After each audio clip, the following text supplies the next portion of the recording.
ঐতিহাসিক 5 আগস্ট পুরো জাতির সামনে বিএনপি কট। রাষ্ট্রপতির অনুষ্ঠানে তারেক রহমানের মান সম্মান কিচ্ছু নাই, বিএনপির মান সম্মান শেষ, বাংলাদেশের মান সম্মান শেষ।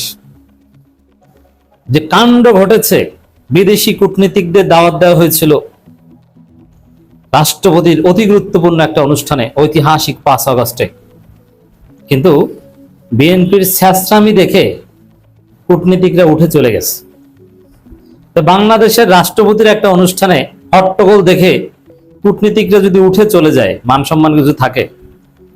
প্রধানমন্ত্রী তারেক রহমান মাননীয় প্রধানমন্ত্রী, তার একটা ওয়েট আমাদেরকে অবশ্যই বজায় রাখতে হবে, তার একটা ভাব থাকতে হবে, মিনিমাম একটা তার স্ট্যান্ডার্ড থাকতে হবে। আমরা সেই জায়গাটা তাকে দিতে চাই, কিন্তু বিএনপি ইতিহাস বিকৃত করতে যে তারেক রহমানকে পুরো জাতির সামনে অপমানিত করেছে, অতি খেতে যে একদম সব নাই হয়ে গেছে। দর্শক, বিএনপি ইতিহাস বিকৃত করতে যে ধরা খেয়েছে।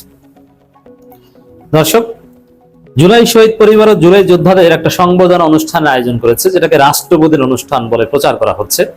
মহামান্য ভারপ্রাপ্ত রাষ্ট্রপতি এখানে উপস্থিত ছিলেন, বিএনপির এমপি, মন্ত্রী, গুরুত্বপূর্ণ সব রাজনৈতিক দলের প্রতিনিধি ছিল, স্বরাষ্ট্রমন্ত্রী, মুক্তিযুদ্ধ মন্ত্রী, আরো অনেকে ছিলেন। সেখানে মুক্তিযুদ্ধ মন্ত্রণালয় কর্তৃক তৈরিকৃত একটা ডকুমেন্টারি, জুলাই অভ্যুত্থানের উপর একটা ডকুমেন্টারি প্রদর্শন করা হয়েছে। সেই ডকুমেন্টারি পুরোটাই বিএনপিময়, তারেক জিয়াময়। এর মানে জুলাইতে কোনো অভ্যুত্থান বিপ্লব কিছু হয়নি। সেই ডকুমেন্টারির মধ্যে এক দফার নায়ককে তারেক রহমান, সেখানে নাহিদ ইসলামের কোনো নাম নাই। নাহিদ ইসলাম যে এক দফার ঘোষণা করেছে এটা উল্লেখই নেই। আসিফ মাহমুদ যে লং মার্চের আহ্বান জানিয়েছেন, লং মার্চের ডাক দিয়েছেন ঢাকা অভিমুখে, ওটার কোনো স্থান নাই। বৈষম্য বিরোধী আন্দোলনের সমন্বয়কদের কোনো ভূমিকা, তাদের কোনো অস্তিত্বই মুক্তিযুদ্ধ মন্ত্রণালয়ের সেই তথাকথিত ডকুমেন্টারিতে নাই। তা আপনি চিন্তা করেন, পুরো জাতির সামনে, চোখের সামনে, দিনে দুপুরে কত বড় চুরি করেছে বিএনপি, ইতিহাস বিকৃত করেছে। এবং চোর যেরকম একসময় গ্রামের হাটে বাজারে ধরা পড়তো, তারপরে হাডুরে কিল খাইতো, বিএনপি এরকম চোরের মতো ধরা পড়েছে। এবং জনগণ উপস্থিত জুলাই যোদ্ধারা হাডুরে কিল যেরকম দেয়, ওইরকম কিল খাওয়ার উপক্রম। দেখেন এতে প্রধানমন্ত্রী কিভাবে অপমানিত হয়েছে, পুরো রাষ্ট্র কিভাবে অপমানিত হয়েছে। এই যে কূটনীতিকরা উঠে চলে গেছে প্রতিবাদের মুখে, এটা একটা অবমাননা। রাষ্ট্রপতির অনুষ্ঠান এরকম হট্টগোল, এর মানে এই বিএনপি সরকার, তারা যে একটা অথর্ব সরকার, তার প্রমাণ হচ্ছে এটা যে রাষ্ট্রপতির অনুষ্ঠানে একটা ভাব গাম্ভীর্য থাকবে, ওইটাই তারা বজায় রাখতে পারেনি। তারপরে দেখেন প্রধানমন্ত্রীর জন্য কতটা অবমাননা। প্রধানমন্ত্রী, মাননীয় প্রধানমন্ত্রী, এর উপরে তার কিছু নাই। তিনি খালেদা জিয়ার সন্তান, তিনি 17 বছর নির্বাসিত ছিলেন। এর চাইতে বড় পরিচয় তার দরকার হয় না। জনগণ তাকে ভোট দিয়েছে, তিনি প্রধানমন্ত্রী হয়েছেন। প্র্যাকটিক্যালি তার অবদান নিয়ে নানান বিশ্লেষণ হতে পারে। অবদান না থেকেও অনেকে প্রধানমন্ত্রী হতে পারে, কারণ অবদান থাকলে যে তিনি প্রধানমন্ত্রী হওয়ার যোগ্য, বিষয়টা এরকম নয়। যেমন নাহিদ ইসলাম এক দফার ঘোষক, এর মানে কি নাহিদ ইসলামকে প্রধানমন্ত্রী বানাতে হবে? না, প্রধানমন্ত্রী এটা ভিন্ন জিনিস। প্রফেসর ইউনূস কি রাজপথে আন্দোলন করেছিলেন? না সরাসরি আন্দোলনের সাথে জড়িত ছিলেন না। তারপর আমরা তাকে প্রধান উপদেষ্টা বানিয়েছি। অন্যান্য উপদেষ্টা যারা ছিলেন অন্তর্বর্তীকালীন সরকার, তারা কেউ সরাসরি আন্দোলনে ছিল? দু একজন ছিল, আসিফ নজরুল ছিলেন, অনেকে ছিলেনই না, মোস্তফা সরোয়ার ফারুকী ছিলেন। সেই জায়গায় আন্দোলনে সরাসরি অবদান থাকলেই যে তিনি প্রধানমন্ত্রী, প্রধান উপদেষ্টা কিংবা মন্ত্রী হবেন, এই বিষয়টা এরকম নয়। তারেক রহমান প্রধানমন্ত্রী, এই জায়গায় তিনি সম্মানিত, কিন্তু তাকে এক দফার ঘোষক বানাতে হবে কেন? মিথ্যার উপর ভিত্তি করে এক দফার ঘোষক নাহিদ ইসলাম, এটা কে না জানে, পুরো জাতির সামনে দিয়েছে। সেখানে এক দফার ঘোষক কে? তারেক রহমান। এখন সবাই বলছে না তারেক রহমানকে এক দফার ঘোষক মানি না। এই যে তারেক রহমানকে মানি না, এটি তো প্রধানমন্ত্রীর জন্য অবমাননা করা। এই প্রধানমন্ত্রীকে আজকে এই লজ্জার মুখে ফেলেছে এই মুক্তিযুদ্ধ মন্ত্রণালয়। অতি তেলবাস, সব খেতে চেয়েছেন। এখন দেখেন অবস্থা কি। অবশ্য মুক্তিযুদ্ধ মন্ত্রী দুঃখ প্রকাশ করেছেন। আক্তার হোসেনকে স্বরাষ্ট্রমন্ত্রী অনুরোধ করে মঞ্চে ডেকে এনে বক্তৃতা দেওয়ার ব্যবস্থা করে পরিস্থিতি ঠান্ডা করেছেন, কোন রকম মান সম্মান বাঁচিয়েছেন। তার মধ্যে আবার ইশরাক এসে দাঁড়ায়, হ্যাঁ আপনারা জুলাই শহীদদের জন্য কি করেছেন? আরে ইশরাক, আপনি কি করেছেন?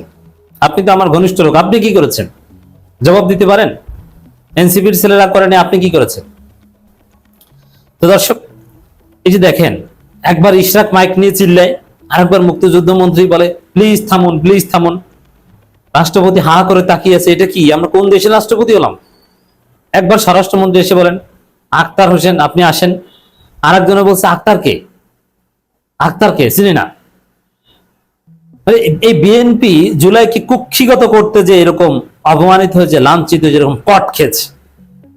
জুলাই চুরি করতে যে বিএনপি কট, ইতিহাস চোর। বিএনপি শুধু জুলাইয়ের ইতিহাস চোর, বিএনপি কিন্তু মুক্তিযুদ্ধের ইতিহাস চোর। কিভাবে? একটা উদাহরণ দিই, প্রসঙ্গ করবেন। যেমন বিএনপির অফিসিয়াল পেজ কিংবা কোন বিএনপিকে যদি বলেন স্বাধীনতার ঘোষককে, তারা বলবে শহীদ প্রেসিডেন্ট জিয়াউর রহমান। ওকে, তাহলে জিয়াউর রহমানের স্বাধীনতার ঘোষণাটা শোনান। আপনাকে একটা অডিও শোনাবে, বিএনপির পেজে এই অডিওটা প্রায় বাজে বা এখনো মজুদ আছে বিএনপির অফিসিয়াল পেজে। সেই অডিওতে জিয়াউর রহমান বলছেন, I am major Ziaur Rahman, আমি স্বাধীনতার ঘোষণা করছি। কিন্তু সেখানে on behalf of the great leader of the nation Bangabandhu Sheikh Mujibur Rahman, এই শব্দটা বিএনপি এডিট করে কেটে দিয়েছে। এর মানে জিয়াউর রহমান স্বাধীনতার ঘোষণা দিয়েছেন, কিন্তু সেটা যে শেখ মুজিবুর রহমানের নামে দিয়েছেন, শেখ মুজিবুর রহমান কিন্তু গ্রেট লিডার বলেছেন, কোথাও কোথাও ফাদার অফ দ্য নেশন বলেছেন, ওইটা কিন্তু নাই, ওইটা বিএনপি কেটে দিয়েছে। এটা তো আর আগে ইতিহাস চুরি, ইতিহাস চুরি, এটা বিএনপির রক্তে আছে। এখন এটা 24-এর প্রজন্ম, এখন মজা বুঝছেন না? এখন তারেক রহমান অপমানিত, কেমন অপমান, এটা আর একটা উদাহরণ দিই বোঝার জন্য। দেখেন, তারেক রহমানকে 24-এর মাস্টার মাইন্ড কিংবা এক দফার ঘোষক এটা বলার কোনো প্রয়োজন নেই। এমনিতেই তারেক রহমান সেরা প্রধানমন্ত্রী। যেমন সংবিধানে বিসমিল্লাহ, বাংলাদেশের মতো একটা গণতান্ত্রিক দেশের সংবিধানে হোক এটা 95% বা 99% মুসলিম হোয়াটএভার, বাংলাদেশের সংবিধানের যে ধরন, বাংলাদেশ কোন ইসলামিক রিপাবলিক না। এদেশের সংবিধানের শুরুতে বিসমিল্লাহ থাকতে হবে, এটা মোটেও জরুরি না। সংবিধানের শুরুতে বিসমিল্লাহ থাকতে হবে, এটা কোরআন হাদিস কোনো কিছুর মাধ্যমে সমর্থিত না। যে কোনো কাজের শুরুতে বিসমিল্লাহ বলতে হবে, এটা ঠিক। কিন্তু বাংলাদেশের এই সেকুলার সংবিধানে বিসমিল্লাহ থাকতে হবে, এর কোনো সরই বাধ্যবাধকতা নেই।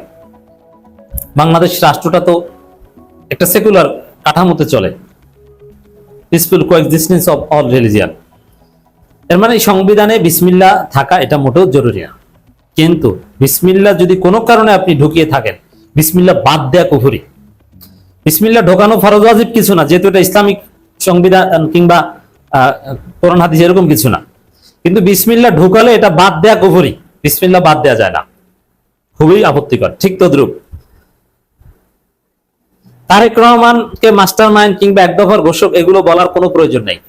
কিন্তু এগুলো বলার পরে সেটা মুছে ফেলা, সেজন্য দুঃখ প্রকাশ করা এবং পুরো জাতির সামনে প্রতিবাদের মুখে করা এবং ভুয়ো ভুয়ো স্লোগান খাওয়া, এটা তারেক রহমানের জন্য আত্মহত্যাযোগ্য অবমাননা। মজা না? কেমন লাগে? কট খেয়েছেন পুরো জাতির সামনে, ইতিহাস চোর।